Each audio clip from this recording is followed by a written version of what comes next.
Hi. I thought I'd make a video this week because there's two things I want to talk about. The first thing I want to talk about is how Exeter have done this season, whether that's better, worse than last year, whether we're right to feel so suddenly unoptimistic about it. And the second thing I want to talk about is losing bonus points. What's happened to them? They've become a bit of an endangered species the last couple of years. So let's look at those two things. So first things first, let's look at this season and how it's going for Exeter Chiefs. I think we all probably feel quite like it's going pretty well. They've won 6 out of 9 in the Premiership, 4 out of 5 in the Premiership Rugby Cup, and 2 out of 2 in the Champions Cup. So that's pretty good by any measure. And probably ahead of where we maybe thought they were going to be at the start of the season. I think where we can make the direct comparison though to last season isn't those two cup competitions, although actually their progress in those has been very impressive.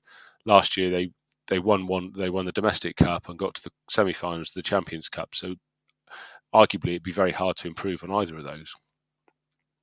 So, but what we can do with the Premiership games is we can directly compare the same fixtures last season, the equivalent fixtures.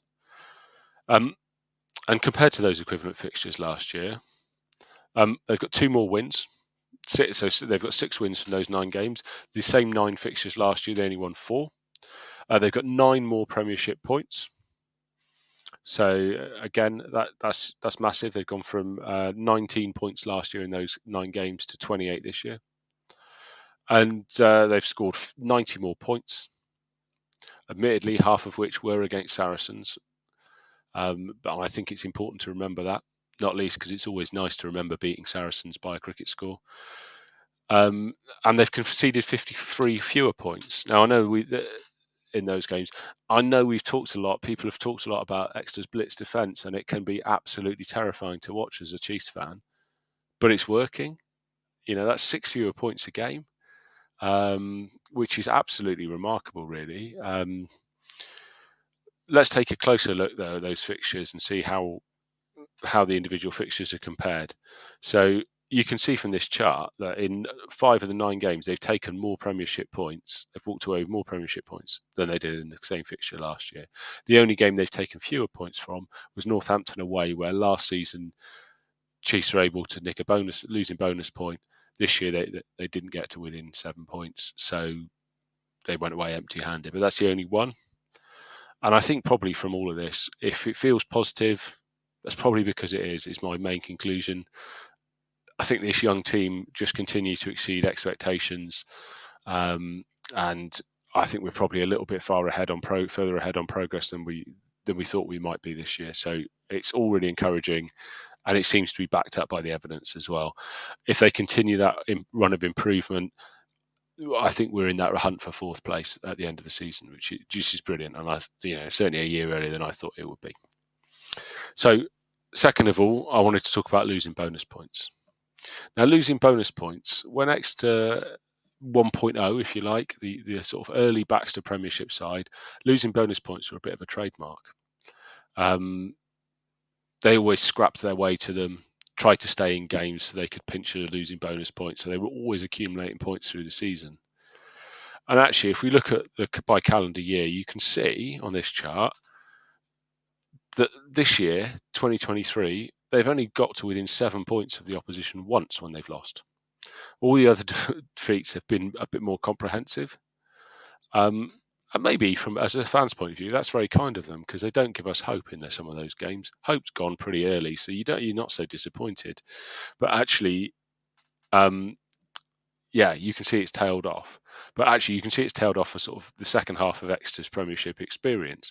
But that's largely because 2017, 2018, those sorts of years, Chiefs were finishing top of the pile. They weren't losing many games. If you win far more than you lose, you're not going to pick up many losing bonus points. It might be better to look at this second chart, which shows the percentage of defeats leading to a losing bonus point. And you can see that during the middle of the last decade, Chiefs were excellent at picking up losing bonus points. There are a couple of calendar years where they picked up a losing bonus point, or the equivalent of, in every single game that they lost.